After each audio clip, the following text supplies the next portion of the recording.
Hey everyone, it's Niki Shelton, and I am keeping it real today. And hopefully, Kerri Selby, she'll be joining me soon. She's with Fairway Mortgage. Anyway, we've had some interesting things happen today. Well, the first thing is we were supposed to have Courtney Roth, who is with the Home Warranty of America.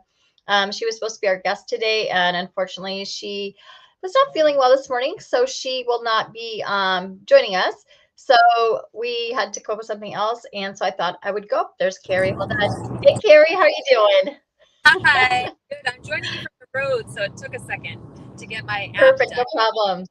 So I was just telling how we have Courtney off today, and she wasn't feeling well, so she was not going to join us. So we will reschedule Courtney to talk about home warranties. But we did have some really kind of big news happening in the real estate industry this last week, on last Friday to be specific. Did you hear about it? I kind of did. Yeah, there's some buzz going around, but I really wanted to hear what your take on it is. Yeah, so I mean, I've been kind of talking about this for a while, and it started actually last January when we implemented in Washington, at least in the state of Washington, we implemented the new buyer agencies. I mean, buyer agency has always been a thing, but a lot of brokers didn't use them. I mean, it was just it was kind of hard to pin stuff down or whatever. And they did a big change in January last year where Washington started requiring buyer agencies. So we're kind of ahead of the game in Washington, which is kind of cool. But other states, like Nebraska, for instance, where I'm licensed in the other one, it's a little different story. So I'm going to go ahead and kind of talk about that today. But yes, there was a big thing. So the National Association of Realtors and several large brokerages all were sued recently. I believe it was in Missouri. I think there was one in Illinois. I mean, there's been a couple different things. It's a big class action lawsuit, and the National Association of Realtors just settled on Friday. So this is what I've done. I've done some research, and Annie Fitzsimmons is our National Legal Association legal hotline lawyer. And I listened to a talk to her today, and what she said is that there has been a settlement that's come out of the class action lawsuit. But what that does mean is that the court actually still has to approve that lawsuit. So they settled, but it still has to go through some channels and be approved. It can still be modified. It's not necessarily final. I mean, it's not like a final decision. It's just been settled, and there'll be things that come out of it.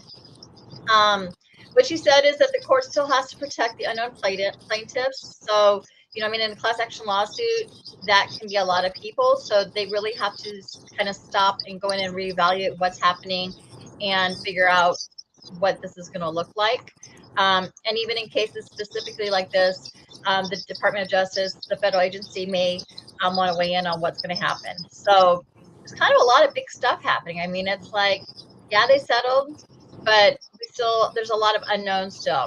But there were three things that came out of this. It's like a policy change. And again, in Washington, this is something we've been doing for quite a while. So the first one was that we had to have a buyer's agency signed with our buyers. So if you're a broker and you were working with a buyer, before you really even got into like really working with that buyer, you had to have a contract between you and the buyer, and that talked about your commission. And I know that, like, I got a referral from another state at one point, like last year, and they were like, wait a minute, we've never had to do this before. The seller paid for it, and it's like, this is what's coming up. And they were like, just forget it, I don't want to do it. So I lost a sale. I mean, it was kind of a bummer, but I'm really glad that Washington's doing it and was ahead of it, because it's not like, whoa, because I'm sure a lot of other brokers in other states are kind of freaking out a little bit right now. If you're watching your brokers feeds and other states and stuff like that, I mean, it's kind of a big thing. So really what we found in Washington, at least up to this point, I mean, you have to be transparent. You have to have those conversations with your broker.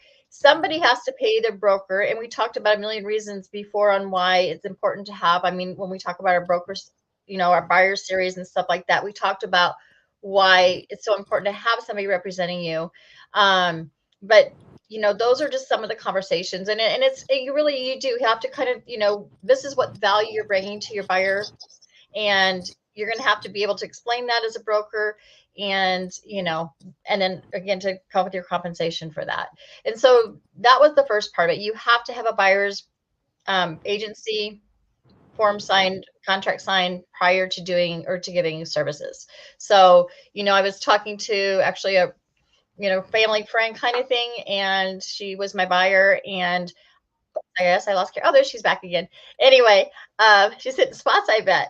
But We're anyway, about to go through Gorst in a little bit. So okay, gotcha. We'll make it fast because I do have to be out of here today too. But this is really important stuff, so I do want to make sure we talked about it. But I did have to tell her, I can't even go out and really show you houses at this point with the new rules and stuff like that because, we have to have this signed. So if you're going to be buying, be expecting this. This should be happening. It's not just a Washington or a Nebraska thing. It's a nationwide change to our industry. So it's really important stuff. But those buyer agency forms should be being signed, and you should be having those conversations with the brokers. The next thing was the agreement from the seller to pay the compensation to the listing broker. So again, when you do a listing agreement, when you're doing that, you're saying, okay, seller, so this is what my rate is as far as being your broker again. And sellers are going, okay, that's your rate. But what they can't do now is they cannot say, and then we're going to give this part to the buyer's broker firm. This is going to go to the buyer broker. We can't do that anymore. We can only, it's a specific contract between listing broker and seller. really, And yes, and everything else has got to be separate and outside. It's called decoupling. Must be a negotiated and a decoupled agreement is the words Annie Fitzsimmons used. So in other words, they can't be intertwined. They have to be separate. And that's what I got from it. So they can still the seller can still choose. And we'll talk maybe in an upcoming art or an upcoming talk about this. And there's still, there's a lot of reasons as a seller, you're going to want to offer that. And we can go into that more depth. Again, I'm just kind of skimming over the main stuff today, like the 3 parts of it. But there's a lot of reasons on why a seller would want to offer compensation. And so it's not like it's going to go away. I don't think, I really personally don't think it's going to go away. I think that there's too many reasons why a seller would want to offer that. It's just going to look a little different. And that's kind of what we've been doing in Washington, again, this whole entire time. So it's not like, oh, wow, it's a big shock. But again, to the rest of the nation, I think we're probably one of the only states that are doing something like this. It's going to take a little adjustment. And broker out there, if you're not in the state, calm down. It'll work. It'll be okay. Be kind. That it's going to make it so that on listings you will not be able to see the fees the seller. Correct. And that's the third point. And that's the third point. It will the commissions, which I'm really kind of confused by this because we just went through a thing like we want to be as transparent as possible. So we want to put the buyer side, we want to put the seller side, what everyone's getting paid. So it's really, clear and in your face kind of thing. And now they're saying we don't want to put it in MLS at all. I know that we're allowed to, from my understanding, from what my brokers who went through it, like Annie, I don't know if Annie Fitzsimmons said that, but my brokers who went through it, they were saying that, we can put it on our own brokerages websites, like what the commission would be if we wanted to do that, but we can't do it in the MLS, the National Associated of Realtors MLS. So can't find that information anymore. Do you have to negotiate? So get a good negotiator on your side. Testing your skills. Yes, exactly. But yeah, so but we've been working, we've had a lot of those in place in Washington since January 1st. And I know that, when I started in Nebraska, it's not as progressive, I guess is a good way to put it. It was kind of like, yeah, you can get one signed. You don't have, it wasn't like it was in Washington where it's like, no, it was mandatory as of January 1st this year that we had to have those signed and in place before we could even work with anybody.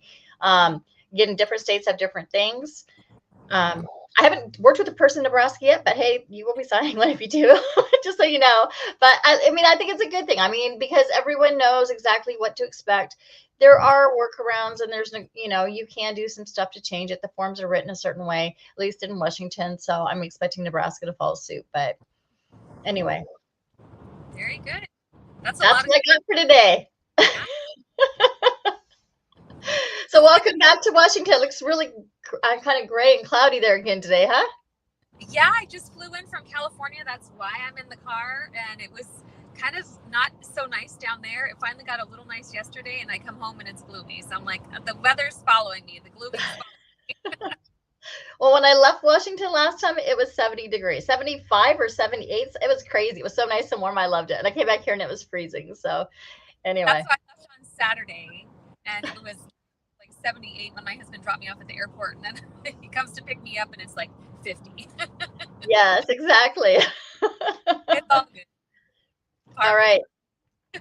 So that's all I have for everyone today. Kerri, you're cutting out a little bit. I don't want to cut you short, but you're kind of cutting in and out. You guys, make sure you hit that like, follow, subscribe, whatever that button is. Make sure you don't miss the episodes. We're going to be talking more about it coming up. And thanks for joining us. And we'll check it out next week.